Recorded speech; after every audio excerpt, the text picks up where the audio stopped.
What's going on, guys? Welcome to the next video. Now, with the release of Birds of Prey coming up next week, I'm going to take a stop here and rank every movie in the DC extended universe from worst to best. Couple of quick notes. Number one, I know it's really obvious I've got a mic on right now.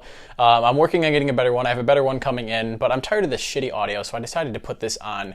And also, I'm going to be getting a new tripod, so hopefully that'll fix some of the bigger problems I've been having with video and audio quality. With that out of the way, let's jump in. Actually, there's one more thing I do want to say, that there will be spoilers for all 7 of these movies, so if you haven't seen them, make sure you watch them before you see this video. Number 7 in last place is Suicide Squad. Now, while I think this is a film that has some really interesting ideas, the tone and the pacing don't fit at all, and overall, it's just a big, huge mess. It does have a very likable cast with Margot Robbie and Will Smith and many other great actors, including Jared Leto, who I actually think is very underrated. He's not a bad actor. He doesn't play the greatest Joker, but he's not a bad actor. I think he actually did fine with what he was trying to bring to the character. My 2 biggest problems with Suicide Squad are, number 1, that the characters aren't very likable in themselves, and that kind of goes without saying, knowing their backgrounds and everything. And the other problem is that the tone is so inconsistent. You have a lot of scenes with some very dark things happening, and then they'll throw pop songs in the background, and it sounds kind of strange to have that, and it doesn't fit well together at all. The story isn't cohesive, it doesn't make sense, it's not very enjoyable of a movie. I did get a little joy out of the action sequences, but other than that, this is a DC film that I don't think I'll ever rewatch again. I'm gonna give it a D+ and stop talking about it so we can move on to the rest. Number 6 is Justice League. Now, when I first sat down to watch this movie, I was like, alright, it's a big showdown with all of DC's heroes thrown together, so it'll at least be entertaining in terms of action, right? Well, it turns out I was wrong to assume that, because I actually found myself kind of bored with this movie at times. The first thing I want to say about Justice League is that if you're going to build a big extended universe with a bunch of characters in it, you should wait before you do a big team-up blockbuster and really kind of explore the characters individually first. And this is what, let's see, the 3rd or 4th film into the DCEU.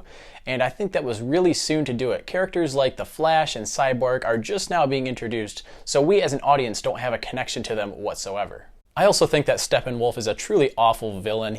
They went the whole cliche route of him just being a big bad guy that wants to collect a bunch of ancient relics with the end goal of world domination. There is absolutely nothing else to this character, and he just kind of pops up every half hour or so to fight the superheroes. Even the action isn't quite at its best. In the 3rd act, there's a lot of really weird color correction and an overdone red hue on everything.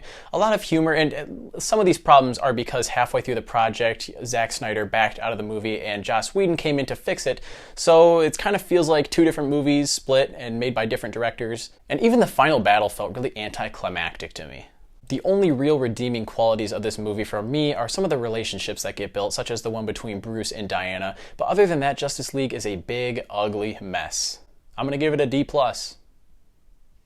Number 5 is Batman v Superman: Dawn of Justice. Now, to be fair, I don't think this one is much better than Justice League, but to me it has a little bit more of a cohesive, compelling story at the center of it. That being said, I think they really mistreat the characters of Batman and Superman, and for me, standouts were actually characters like Wonder Woman, who only show up for a few scenes. It also takes the story to a surprisingly dark, kind of depressing state where you have Batman kind of killing people left, right, and center, and it just doesn't feel natural for a superhero film or one that's set in this universe. Even though I can understand why Batman thinks that Superman is a threat to humankind, I just can't get behind them to the point that they would actually fight each other like this. It just comes off as illogical, lazy writing. I also think that Jesse Eisenberg is really miscasted in this movie as Lex Luthor. He's not a bad actor, I just don't think he fits the role very well. The final battle against Doomsday is kind of fun and epic, but it feels completely disconnected from the movie that preceded it, and because of that, I feel like this still isn't really worthy enough of a film to take these 2 iconic characters and pit them against each other. I'm gonna give Batman v Superman: Dawn of Justice a C-. Sorry, I guess I kind of forgot what I gave it there for a second. Number 4 is Aquaman. For me, this is easily the most visually entertaining movie in the DCEU. James Wan made a gorgeous movie with so much color and atmosphere that the action really kind of jumps out of the screen at you. I also really like Jason Momoa in the role of Arthur Curry, and they actually do make an attempt to give the character quite a bit of depth in this film, being that he's kind of being tugged between these 2 worlds that he cares about.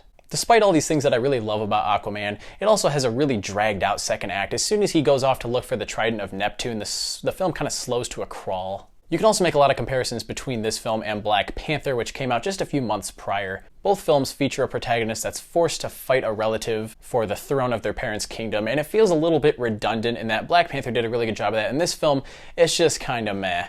A lot of the supporting characters like Mira aren't given much to do besides be the sidekick. I also think Aquaman could have been a bit shorter. They could have shaved off 15-20 minutes. Easily that middle section is just so bland, it kind of slows to a crawl, and I started to yawn in that period and just wish that they would get on with some more of the fun action that made the rest of the movie so enjoyable. Overall, it's a very fun, ridiculous movie with great action and visuals, but those are the only things that really draw me to it. I'm going to give Aquaman a B-. Number 3 is Man of Steel. This is probably the most controversial film on this list in that it's a completely different, new take on the character of Superman. I actually really like that it's different though. Zack Snyder made a film that is very dark in tone and in story. Henry Cavill is also great in the role, and I like that we get a really nice glimpse into the world of Krypton in the opening sequence. A lot of films would probably just brush over that part and get to the Superman that we know and love as he's grown up. And I would say they did a really good job overall of making him a compelling character. Much like Aquaman, he's kind of torn between these two different kingdoms that he has a very strong connection with. While I don't think General Zod is the most relatable villain in the DCEU, at least you can understand and get behind his reasoning in that he wants to use Earth to resurrect his dying species.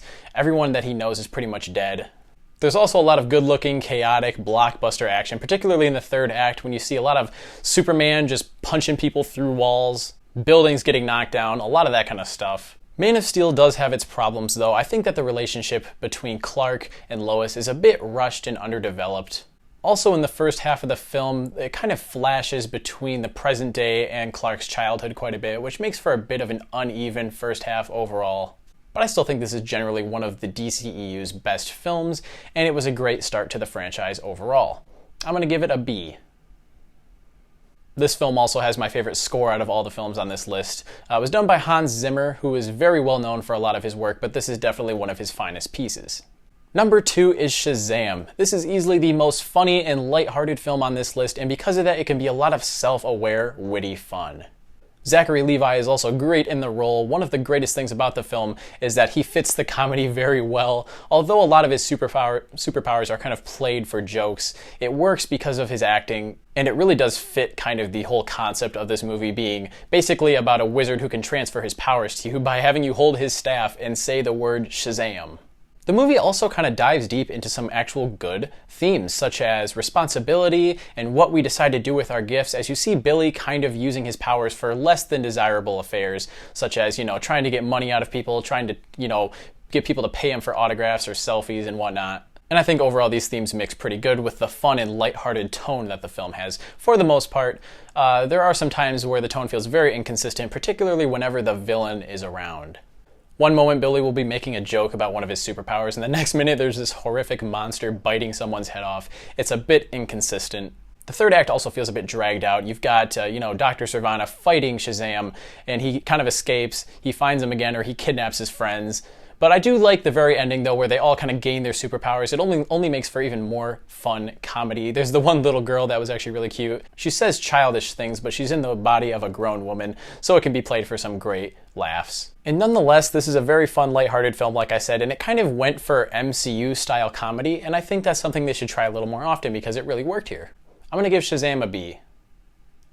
In first place is Wonder Woman. It's kind of a miracle that this movie is as good as it is, because it's about an immortal Amazonian woman who can literally lasso the truth out of you. That is a ridiculous concept. But man, they did a great job of making this character very compelling and using a real-life sort of setting to amplify the themes. Gal Gadot is also really good in the role. I feel like she adds a lot to the comedy, the emotions, and of course the heroics. Chris Pine is also great. He's a nice kind of sidekick character. But honestly, one of my favorite things about this film is the World War I setting and some of the great visuals and action sequences that director Patty Jenkins captured. There are also some great sequences in between the action and stuff where you see Diana kind of being the fish out of water, in which she doesn't really know much about typical human culture, and Steve kind of has to teach her those kind of things, and it makes for some great comedy. My one really big flaw with this film is Eris. They tried to pull the weird thing where they make, oh surprise, one of the good guys is actually the bad guy, but he doesn't really get much of a backstory, and he's not even really in the film at all. There's just a few scenes prior to that he's in, and because of that, it kind of just feels throwaway, like he's a weaker villain. He's only there so Wonder Woman can have a big climactic battle with somebody that actually has superpowers. But if I'm being honest, virtually everything else about Wonder Woman works really well, and I think this is easily the best film in the DCEU. I can't wait to see what they do with Wonder Woman 1984. I'm gonna give Wonder Woman an A-. Alright guys, well that's going to be it for today's video. Make sure to like and subscribe if you want to see more. The next video that'll probably be coming out is my Gretel and Hansel review. I'm going to be seeing that this weekend. Stay tuned for some big changes. Like I said, I'm going to be getting a new setup. A lot of things are going to be changing in the coming months, some of them sooner than others. As always, I'll see you guys in the next video. Thank you for watching.